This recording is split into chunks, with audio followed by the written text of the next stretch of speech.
When we go online to find advice and tips on productivity, we're met with so many videos and articles about waking up at 5 a.m., doing 75 hard challenge, putting 110% every single day. And I can't be the only one that feels like I'm not doing enough. But my current life or lifestyle doesn't align with what successful people deem as successful. But let's face it, society has taught us to grind and work hard ever since we were kids. But over time, I've learned that there's a softer side to discipline, that it isn't just checking off a list or saying yes to everything.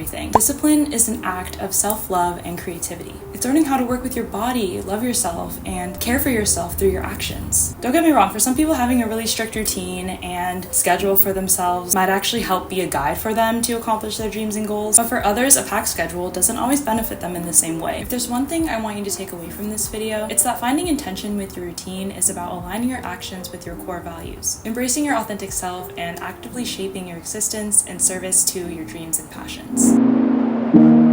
There always needs to be some form of motivation to push you to keep going and take action. This is where self-discipline comes into play. I want you to feel encouraged to define your own version of success and create the path that serves you. Self-discipline is all about understanding your limits, when pushing yourself is supportive and when it's causing burnout. Something you need to ask yourself is, what does supportive pushing look like for me? Supportive pushing involves engaging in activities that align with our long-term goals and passions. It's about practicing progressive overload, gradually increasing challenges to allow for growth without overwhelming ourselves. This is something I've done with more tangible things like training for a half marathon. You definitely don't start off by running 10 miles at once. You have to build up to it by starting slow and then increasing your miles and your runs over time.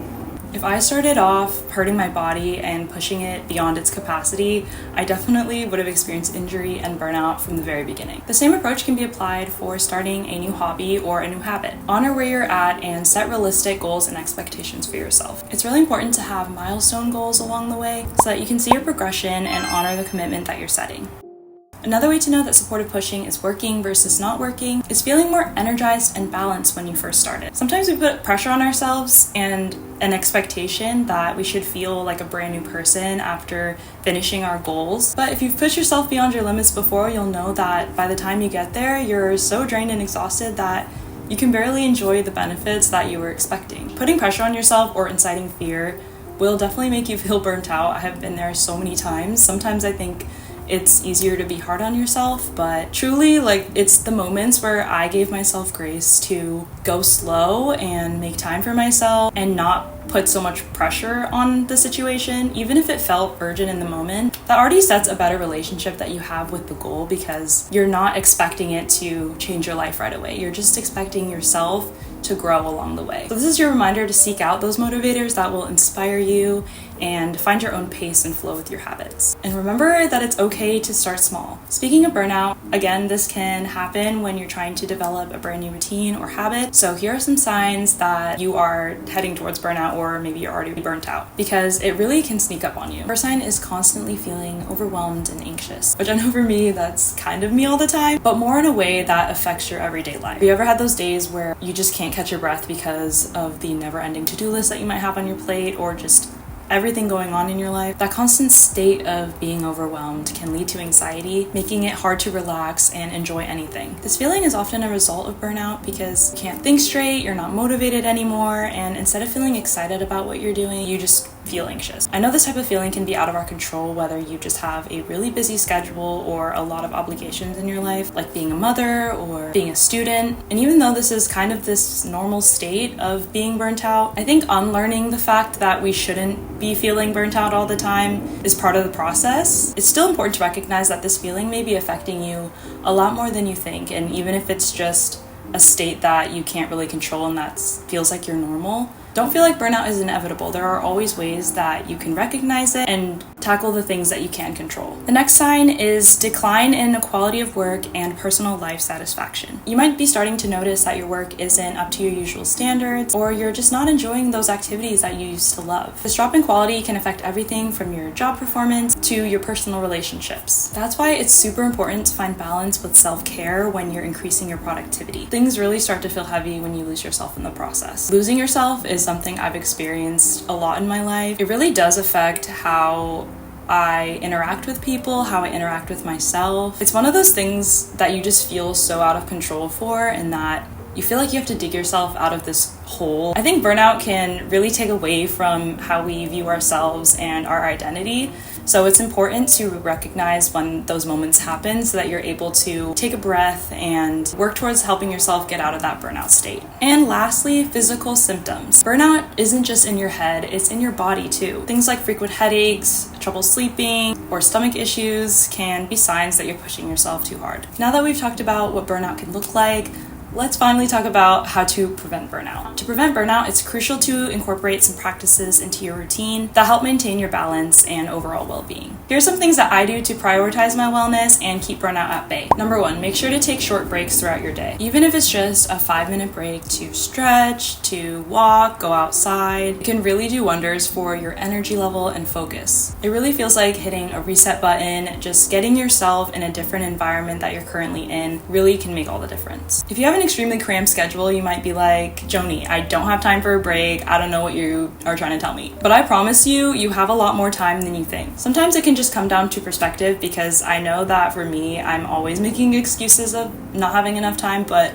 I know for sure, like, if I cut down my doom scrolling by 10 minutes, I would definitely have enough time to take a quick walk outside or just fix my posture, stretch a bit. As I mentioned before, another way to prevent burnout is self-care. I cannot stress enough how important self-care is, especially when you're going through a new journey or a routine. Make time for activities that you enjoy, whether that's reading a book, exercising, hanging out with friends, baking. I promise that self-care isn't selfish. It is truly necessary for maintaining your overall health. And finally, this is probably the most underrated way to prevent burnout, and that is setting boundaries. Learning to say no when you need to is definitely a skill that I've had to train myself to learn and to do. If you have people-pleasing tendencies, or maybe you just have FOMO a lot, it can be really hard to learn how to say no when you need to. But those kinds of things can really build up over time. So if you're saying yes to everything, you're going to be stretched way too thin, and you're not going to be able to prioritize yourself. Setting boundaries can look like putting your phone on Do Not Disturb, or not feeling instant guilt for turning down a social invitation. Even if it's not pulling back from social events or saying no to people, there are lots of small ways that you can protect your peace and honor your time to make sure that you're not stretching yourself too thin. So try to set at least one boundary this week and see how that goes, just to get yourself into that mindset and be able to practice.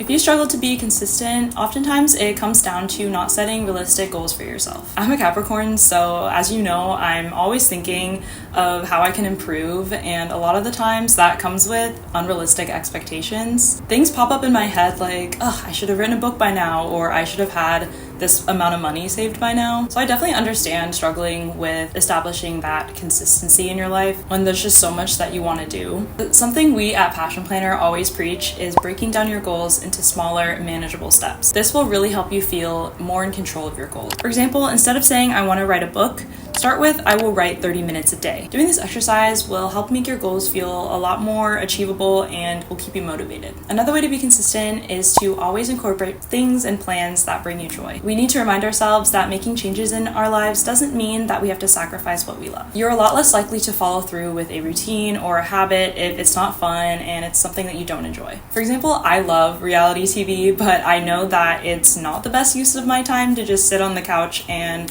binge Love Island. So something I've done is pair my daily cleaning with my TV time so that I'm able to do both and still feel productive. And this is just a small thing that I do to just keep me focused. It definitely won't work for everyone, but again, it's finding the balance of being able to prioritize your time with the things that really matter and also enjoy life. And lastly, as easy as it is to beat yourself up over not being consistent, that's only going to hurt you rather than motivate you. Because that's the thing with consistency, it's the continuation of the task that a lot of people have trouble with, and that's the hardest part. So make sure to be kind to yourself along the way if things don't go as planned. If you miss a workout or forget to meditate, I promise it's not the end of the world. Remember to treat yourself with the same kindness and understanding that you would to a friend.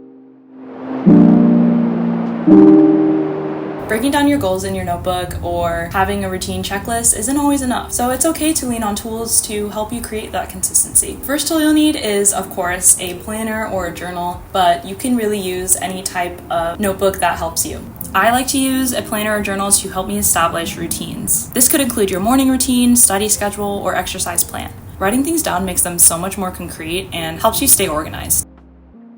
This can be as simple as breaking down what your routines look like based on your energy levels, like I did here with mind mapping. Then I'll go into my planner and create a schedule around that routine so that I prioritize my time for self-discipline. Another tool is to create a supportive environment around you. Surround yourself with people who support your goals and inspire you. Sharing the dreams and goals you have with your community can help keep you accountable and stay motivated. Something I do with my friends is create vision boards so that we can support each other throughout the year. The next thing you can do is use positive reinforcement with yourself. Remember to celebrate your successes no matter how small they may seem. Acknowledging your achievements can help you feel a lot more motivated. And lastly, track your habits. Passion Planner has free habit trackers, including a weekly, monthly, and 52-week version within their huge library of free resources. I love using the weekly habit tracker for my smaller goals throughout the week, and then I'll save my monthly habit tracker in my back pages to keep track of my consistency quarter by quarter. Remember that there's no one-size-fits-all approach to productivity and discipline. It's all about finding what works for you and building your life around what truly matters. By incorporating self-discipline, recognizing the signs of burnout, and creating consistent, supportive routines, you can lead to a balanced and fulfilling life. Your life is unique to you, so if you're not able to avoid burnout or practice self-discipline fully, remember to just do what you can and give yourself grace along the way. Thank you so much for hanging out with me. I really hope this video helped you feel more confident to tackle self-discipline and create consistency in your life. Give this video a thumbs up if it helped you, and leave a comment below letting us know if you liked this type of video and what other advice and FaceTime one-on-one videos you'd like to see next. And as always, remember, it doesn't have to be perfect, it just has to start. See you next time.